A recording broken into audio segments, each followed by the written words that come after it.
Yung topic lang yung iba, pero yung the vibe and the style is same.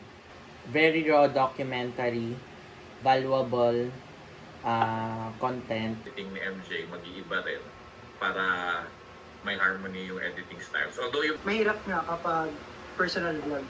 Kasi parang wala ka na masyadong nako-cover up. Kaya mas okay din yung